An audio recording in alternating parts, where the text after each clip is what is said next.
Bismillahirrahmanirrahim. Student, first of all, students, the topic today we are going to discuss is about fundamentals of chemistry, 9th class, chapter number 1. आज हम start करने जा रहे हैं. Fundamentals of chemistry को समझने से पहले हम डिस्कस करेंगे व्हाट इज साइंस. साइंस क्या है? साइंस की डेफिनेशन देखते हैं. The word science is derived from the Latin word scientia which means knowledge और टू ऑब्जर्व. साइंस का लफ्ज लातीनी जुबान के लफ्ज साइंटा से ड्राइव किया गया है, जिसका मतलब है नॉलेज या किसी भी चीज को ऑब्जर्व करना, गौर व फिक्र करना किसी के ऊपर. मेजर ब्रांचेस ऑफ साइंस को डिस्कस करते हैं तो हमारे पास 4 मेजर ब्रांचेस ऑफ साइंस आती हैं. The first one is mathematics and logic. The second one is biological sciences, and third one is physical sciences, and the fourth one is social science. Chemistry को deal करेंगे हम. First of all, what is chemistry? Chemistry की definition क्या है? The branch of science that deals with the composition, structure, properties and reactions of matter is called chemistry. कि science की वो branch जिसमें हम किसी भी मैटर की कंपोजिशन को देखते हैं कि उसके अंदर उसके जो कंपोनेंट्स हैं वो कौन कौन से हैं, उसका स्ट्रक्चर क्या है, उसकी फिजिकल प्रॉपर्टीज, उसकी केमिकल प्रॉपर्टीज, वो किस तरीके से रिएक्ट करता है, ये हम केमिस्ट्री के अंदर डिस्कस करते हैं. एप्लीकेशन ऑफ केमिस्ट्री को देखते हैं. हमारी रोजमर्रा जिंदगी में केमिस्ट्री कहाँ कहाँ एप्लीकेबल होती है. Applications of chemistry are found almost in every aspect of life. Some common aspects are pharmaceutical products, जितनी भी मेडिसिन वगैरह बनती हैं उनमें हम केमिस्ट्री को ही डील करते हैं.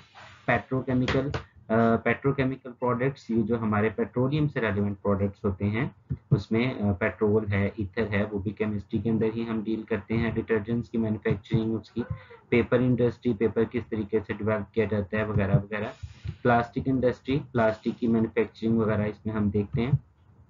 पेंट्स एंड पिगमेंट्स, इसके अलावा फूड इंडस्ट्री में और बायोकेमिकल्स लाइक डीएनए, प्रोटीन्स, इनकी सिंथेसिस के अंदर, इनके अंदर होने वाले केमिकल रिएक्शन, इनके अंदर होने वाली केमिकल बॉन्डिंग्स, इन सब को हम केमिस्ट्री में डील करते हैं. नेक्स्ट हम branches of chemistry. So first of all, physical chemistry.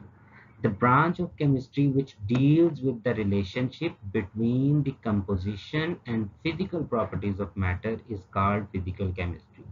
Physical chemistry में हम क्या चीज देखते हैं? रिलेशन देखते हैं मैटर की कंपोजिशन का और उसकी फिजिकल प्रॉपर्टीज का, कि इसकी कंपोजिशन और फिजिकल प्रॉपर्टीज किस तरीके से रिलेट करते हैं. इसके स्कोप को हम देखते हैं. The properties such as structure of atom, behaviour of gases, liquid and solids, effects of radiation on matter are studied in this branch. For example, जैसे हम देखते हैं जो हमारी डार्क कलर की जो है वो कोई भी चीज़ हो, डार्क कलर की गाड़ियां हैं, उनके ऊपर रेडिएशन ज़्यादा एब्जॉर्ब होती है डार्क कलर के ऊपर. तो ये भी इसमें फिजिकल केमिस्ट्री में ही डील किया जाता है. नेक्स्ट हमारे पास है ऑर्गेनिक केमिस्ट्री, जिसे हम नामियाती कीमिया कहते हैं.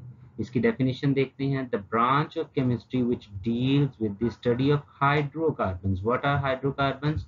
Covalent compounds of carbon and hydrogen and their derivatives is called organic chemistry. Organic chemistry chemistry की बहुत ही वसी शाख मानी जाती है. इसके अंदर हम हाइड्रोकार्बन्स को स्टडी करते हैं. हाइड्रोकार्बन्स के बारे में बहुत डिटेल में 10th क्लास की केमिस्ट्री में आप जाके स्टडी करेंगे. यहाँ पे जस्ट आपको ये बता दिया जाए कि हाइड्रोकार्बन्स ये कोवैलेंट कंपाउंड्स होते हैं, कार्बन और हाइड्रोजन, या इनके कुछ डेरिवेटिव्स वगैरह होते हैं.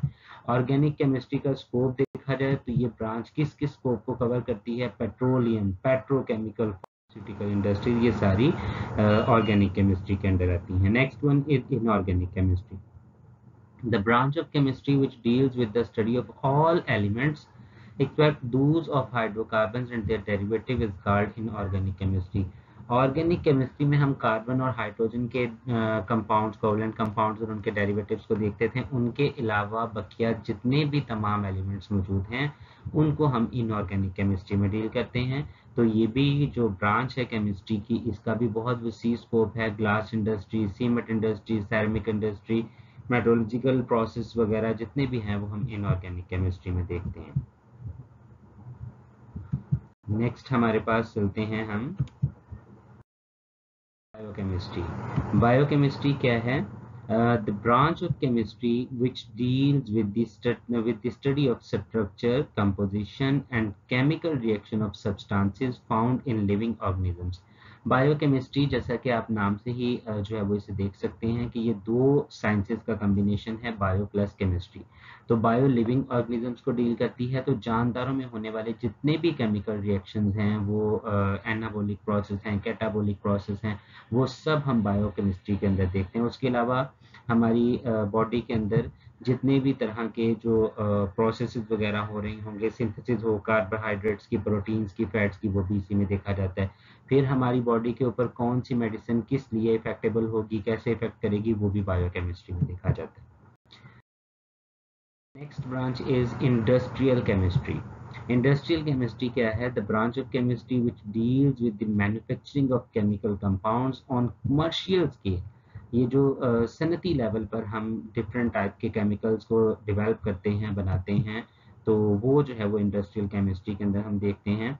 This branch deals with the synthesis of chemicals such as oxygen, chlorine, ammonia, sodium hydroxide है, और डिफरेंट एसिड्स H2SO4 भी हम जो है वो प्रिपेयर करते हैं इंडस्ट्रियल केमिस्ट्री के थ्रू। नेक्स्ट हमारे पास आता है nuclear chemistry. Nuclear chemistry, the branch of chemistry which deals with the study of radio activity, nuclear processes and properties is called nuclear chemistry. Chemistry की ब्रांच में हम radio activity के process को देखते हैं कि न्यूक्लियस के अंदर से जब कोई भी रेडियो एक्टिव एलिमेंट है, वो न्यूक्लियस के अंदर से जो रेज खारिज करता है, अल्फा बीटा गैमा किसी भी तरह की हैं, तो वो सब कुछ हम न्यूक्लियर प्रोसेसेस के थ्रू न्यूक्लियर केमिस्ट्री में स्टडी करते हैं। इसका स्कोप देखते हैं।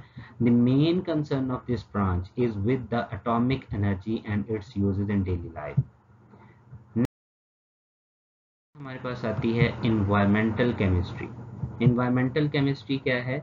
The branch of chemistry which deals with the study about composition of the environment and the effects of human activity on the environment is called environmental chemistry। जैसा कि ये मैंने पिक्चर में यहाँ पे जो है वो इसको एलेबोरेट भी किया है कि जिस तरीके से हमारी एक्टिविटीज़ हैं डेली की, रोज़मर्रा ज़िंदगी की, हम व्हीकल्स यूज़ करते हैं, गाड़ियाँ यूज़ करते हैं, स्प्रेज यूज़ करते हैं, ठीक है, डिफॉरेस्टेशन का प्रोसेस है, इन सब से जो माहौल पे, इन्वायरमेंट पे इफेक्ट होता है, उसकी केमिकल कंपोजिशन चेंज होती है, वो हम environmental chemistry में देखते हैं। This branch is related to other branches like biology, geology, ecology, soil, water।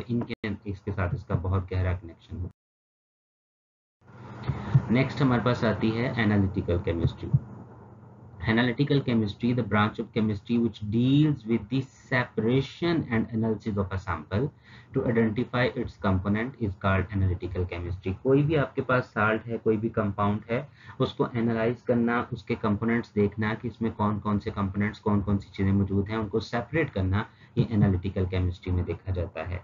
इसका स्कोप देखा जाएगा तो the scope of this branch is mainly deals with food, water, environmental and clinical analysis. इनके अंदर हम डिफरेंट टाइप का food को analyse करना कि ये जो फूड हम यूज़ कर रहे हैं, इसके कंपोनेंट्स क्या है, इसमें क्या क्या चीज़ें पाई जाती हैं, वगैरह वगैरह। नेक्स्ट है हमारे पास ये एक छोटा सा चार्ट दिया है, ये एनालिटिकल केमिस्ट्री के रेलिवेंट, कि इसकी कॉन्ट्राडिक्शंस क्या हैं, इसके एम्स क्या हैं, ऑब्जेक्टिव्स क्या हैं, तो इनका आपस में रिलेशन भी है एनालिटिकल केमिस्ट्री का विद अदर ब्रांचेस, वो भी इस चार्ट के through discuss. Now moving on, हम डिस्कस करेंगे basic definitions in chemistry. Chemistry में जो बेसिक चीज़ें हैं, सबसे पहले मैटर, हम बहुत जो है वो छोटे लेवल पे इसको स्टडी करते हैं। Anything that has mass and occupy space is called matter. हर वो चीज़ जिसका कोई मास हो और वो स्पेस को ऑक्यूपाई करे, जगह घेरे, उसको हम मात्रा कहते हैं।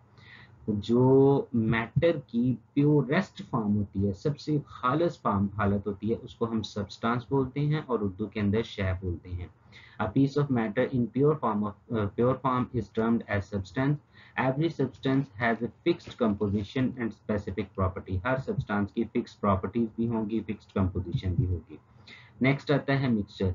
Impure matter is called mixture. Matter के अंदर जो सब्सटेंस है, जब उसके अंदर कोई इम्प्योरिटी आ जाती है, वो इम्प्योर हो जाता है, तो उसे हम मिक्सचर कहते हैं। मिक्सचर भी दो तरह के होते हैं, होमोजीनियस एंड हेट्रोजीनियस, और ये हम जो है वो नेक्स्ट अभी डिस्कस करेंगे इनके डिफरेंस।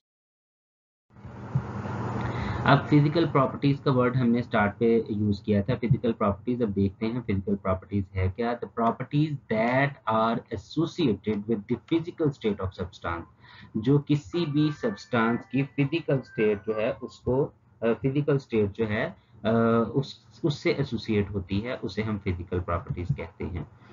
फॉर एग्जांपल कलर है, स्मेल है, टेस्ट है, हार्डनेस है, शेप ऑफ क्रिस्टल है, सॉलिबिलिटी है, melting point and boiling point etc।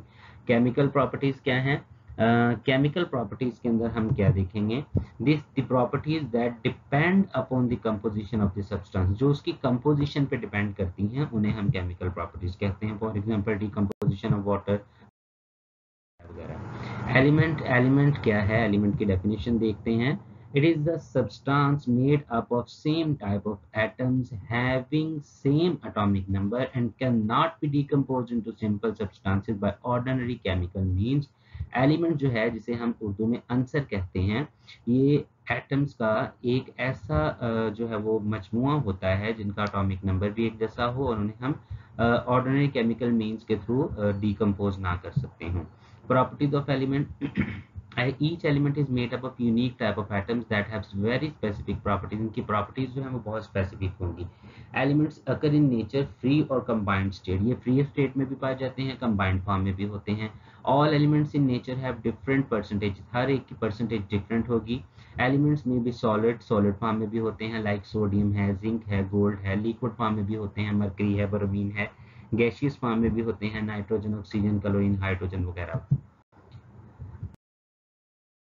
इनकी क्लासिफिकेशन हम देखते हैं। Classification of element on the basis of their properties. Elements are divided into 3 major groups: metals, non metals and मेटालाइट्स।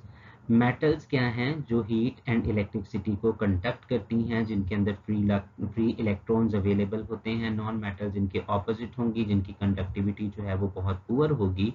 And मेटालाइट्स जो हैं, इनकी conductivity in between metals and non metals. About 80% of the elements are metals. On the basis of their physical state, elements may be classified as solid, liquid or gaseous।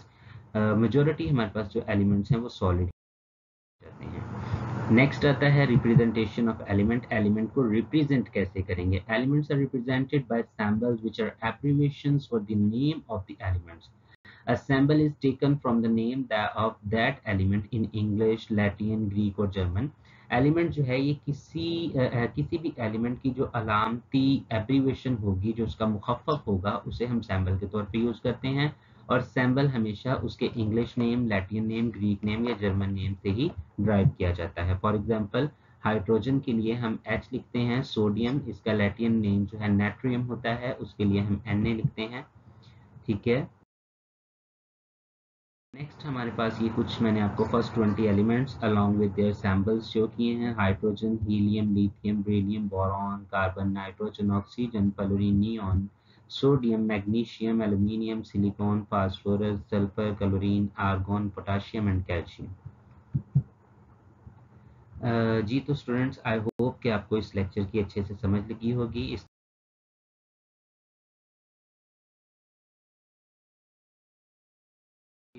Chapter का जो बकिया part है वो हम अपनी next video के अंदर discuss करेंगे। किसी भी किस्म की कंफ्यूजन के लिए आप कमेंट बॉक्स में कमेंट करें, क्वेश्चन करें। हमारी वीडियोस को ज़्यादा से ज़्यादा लाइक करें, हमारे चैनल को सब्सक्राइब करें। Thank you very much. अल्लाह हाफ़िज़।